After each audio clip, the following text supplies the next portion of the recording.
Tentunya berbicara tentang metode perancangan perangkat lunak atau terkait dengan software ini, setiap mahasiswa diharapkan mengetahui dan memahami konsep dan prinsip dari desainnya itu sendiri. Jadi kalau berbicara bagaimana secara website gitu ya, kemudian Android, tentunya Anda harus paham untuk desainnya. Kan di analisis sudah dibahas, kemudian next ke desainnya.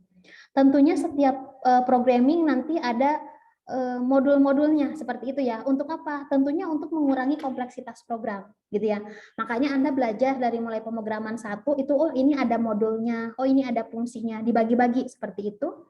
Tentunya itu untuk mengurangi kompleksitas programnya. Dan dari hasil desain ini nanti mudah diimplementasiinnya. Mau nanti dikembangkan gitu ya. Jadi terbayang, oh ini teknologinya nih yang mau dikembangkan, berarti modul mana nih yang berkaitan dengan teknologi pada saat akan dikembangkan gitu ya. Karena kalau tidak menggunakan modul, Anda semuanya digabungkan gitu ya. Nah, pada saat akan men-trace itu akan susah. Tapi kalau sudah dimodulkan ada modul A, B, C, D gitu ya. Oh ya, saya akan mengembangkan dari modul B-nya. Berarti tinggal dipilih saja modul B-nya dikembangkan seperti itu. Tentunya harus memahami model desain. Nah, jika sebelumnya itu kita masuk ke dalam model konsepsi analisisnya, sekarang desainnya sebetulnya masih sama. Nanti ketemu dengan IRD juga, karena berbicaranya adalah desain database gitu ya, desain tabel-tabelnya. Kemudian yang selanjutnya adalah membuat dan mengetahui isi dari dokumentasi desainnya. Kalau desain tidak hanya menggambar saja, tentunya harus tahu isiannya. Oh, ini nanti akan masuk inputan data ke sini. Ini view-nya akan seperti apa, gitu ya. Harapannya seperti itu. Maka berbicara tentang desain, yang perlu diperhatikan adalah ini kan merupakan proses ya, menjabarkan dari tadinya konsep analisis, gitu ya. Kemudian dari mulai kita mendesain datanya. Oh, berarti nanti kita harus tahu nih tabelnya, gitu ya. Kemarin makanya di model analisis itu disampaikan ada struktur datanya, struktur kamus datanya seperti itu. Maka nanti terlihat data, arsitektur, interface-nya, komponennya gitu ya.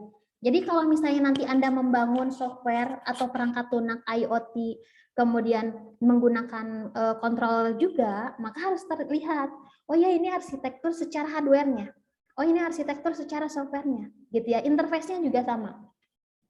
Jadi bagaimana nanti antar muka untuk si usernya, antar muka untuk adminnya, itu harus bisa diperlihatkan, walaupun dalam bentuk desain.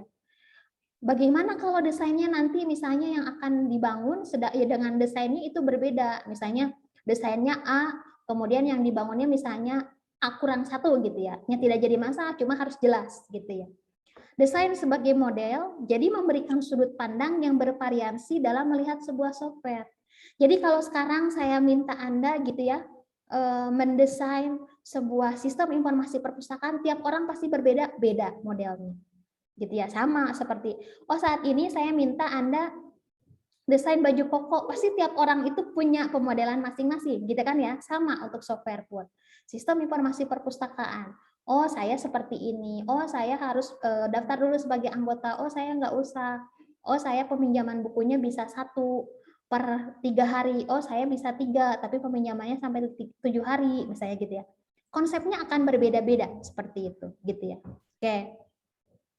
Kemudian yang selanjutnya adalah berbicara tentang desain, tentunya tidak lepas dari mengapa kita harus mendesain, gitu kan ya. Kenapa sih harus didesain, kenapa enggak langsung dari analisis kita buat proyek aja, langsung buat softwarenya gitu ya. Nah tentunya itu akan sulit nanti bagi Anda, karena desain itu tentunya nanti harus dapat direalisasikan kualitas softwarenya seperti apa. Oh ini merancangnya nih, saya bentuk nih kotak gitu ya, nanti kan pembangunannya pun kotak gitu kan ya. Sama seperti halnya kalau misalnya seorang arsitektur sebelum membangun rumah kan dia gambar dulu, gitu kan ya. Ini ukurannya sekian, sekian, sama software juga gitu. Menjadi sumber referensi dalam menilai kualitas sebuah software. Karena nanti bisa kelihatan, oh ini desainnya seperti ini loh, izin dulu. Oh ini keamanannya seperti ini nih di sistem ini, gitu kan ya. Supaya terlihat. Kemudian nanti cara realisasi kebutuhan si customer.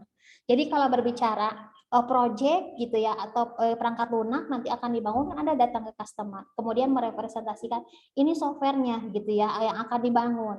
Oh, si customer itu sudah membayangkan, oh ini menunya ada login. Oh ini ada proses registrasi, ada notifikasi. Oh ini nanti bertambah kalau seperti ini gitu ya. itu realisasinya nanti akan diwujudkan dalam si softwarenya itu sendiri kan gitu ya. Kemudian yang selanjutnya adalah bagaimana kalau tidak menggunakan desain.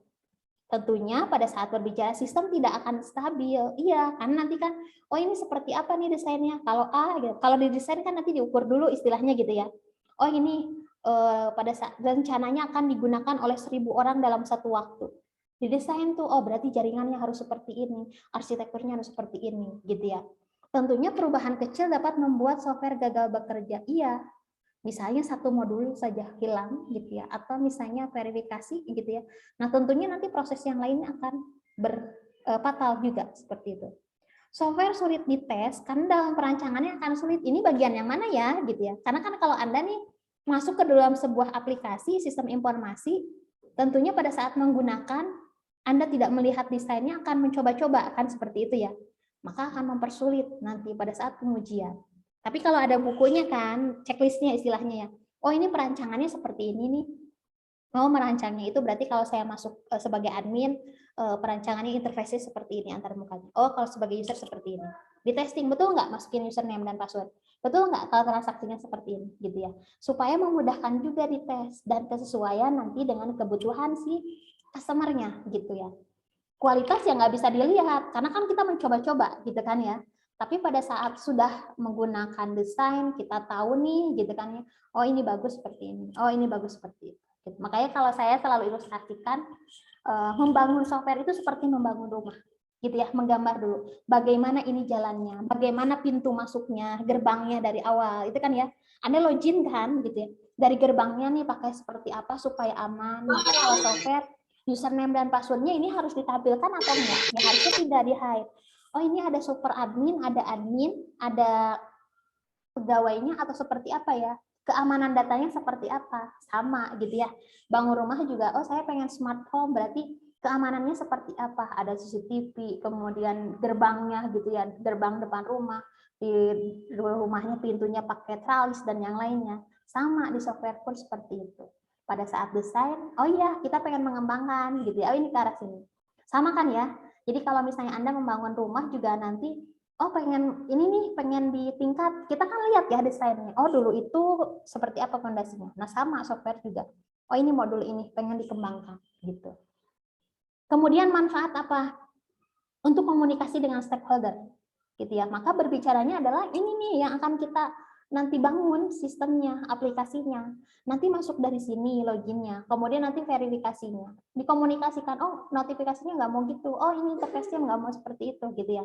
Supaya pada saat orang melihat desain kita sudah terbayang, oh iya ya nanti kan seperti ini softwarenya, gitu ya. Sebagai bahan apa analisis sistem, komponen penting betul nggak sudah terbangun. Sistem informasi perpustakaan, betul nggak peminjaman transaksinya bisa, gitu ya. Kemudian transaksi pengembaliannya bisa, seperti itu.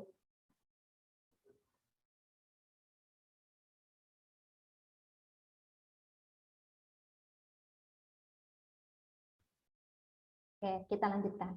Kemudian dapat digunakan kembali untuk software dengan skala yang lebih besar. Tadi, jadi kalau berbicaranya maka kalau misalnya membangun sistem, saya selalu minta ke mahasiswa silahkan di custom. Karena suatu saat kita tidak tahu sistem ini akan digunakan oleh orang banyak, gitu kan ya. Sistem informasi perpustakaan, setiap daerah punya perpustakaan, setiap sekolah punya perpustakaan. Nah, tentunya ada perpustakaan yang lebih besar kan, perpustakaan daerah misalnya gitu ya. Nah, nanti juga sama software, diminta dibangun nih, Bu, saya mau bangun dong sistem informasi jual beli misalnya. Nanti berkembang lagi nih e-commerce gitu ya. Kalau tadinya satu toko, terbayangnya adalah nanti Anda sebuah lapak di dalamnya ada toko-toko gitu ya, seperti startup e-commerce yang sekarang. Kan harapannya seperti itu. Jadi Anda harus mengcustom bagaimana sih desain itu supaya nanti bisa dikembangkan, gitu kan ya. Oh kalau saya berbasis web seperti ini, kalau mobile seperti ini, nanti kalau terintegrasi seperti ini. Jadi memang supaya bisa digunakan, itu next lagi. Maka dalam rekayasa perangkat lunak itu ada yang dinamakan dengan life cycle, gitu ya, daur hidupnya kan software itu. Di awal dikatakan namanya juga daur hidup, berarti ya nanti akan terus berkembang. Setelah selesai maintenance, kemudian nanti pengembangan seperti apa ke depannya, gitu ya. Harapannya itu. Karena di Indonesia atau jangan jauh-jauh di Indonesia, di STIMI pun gitu ya, lulusannya membangun software, di skripsi membangun software, tapi mungkin hanya 10%, 20% yang memang digunakan terus-menerus gitu ya. Nah, harapannya itu pada saat pendesainannya bagus nanti bisa dikembangkan gitu ya. Jadi melihat nanti pada saat sudah ada modul-modul di desainnya sudah terlihat nih panduan untuk Anda ngoding, udah untuk query atau misalnya untuk implementasi ke programnya. Modulnya ini ada transaksi peminjaman, pengembalian, ada denda. Pada saat mengoding akan mudah. Oh iya, ini transaksinya seperti ini. Gitu ya. Menjadi sebuah buku panduan. Oh, view-nya pengen seperti ini, berarti desainnya akan seperti ini. Gitu kan ya, dari desainnya. Oh, ini interface-nya, ini UX-nya akan seperti ini. Gitu. Kemudian yang selanjutnya berbicara tentang desain, tentunya tidak lepas dari beberapa yang menjadi inti dari desainnya. Kemarin disampaikan, ada IRD, itu adalah konsep analisis data, pemodelannya. Maka di sini itu akan didesain, gitu ya. Tentunya dalam IRD kemudian dalam kamus datanya. Kalau di analisis kita harus mengumpulkan datanya. Nah, kalau di desain ini kita harus sampai menggambarkan bahwa ini adalah IRD untuk sistem A, untuk sistem B, gitu ya. Nah, arsitekturnya di sini ini desain arsitekturnya. Jadi makanya tadi kalau orang informatika, orang sistem informasi atau orang komputer tentunya nanti beragam. Ada yang senang ngulik hardware, berarti nanti si perangkat lunaknya memang ada integrasi antara atau misalnya menggunakan microcontroller berbasisnya IoT gitu ya. Nah, tentunya yang pada saat berbicara seperti itu kan ada arsitekturnya. Oh, ini secara hardware-nya, ini secara software-nya gitu ya.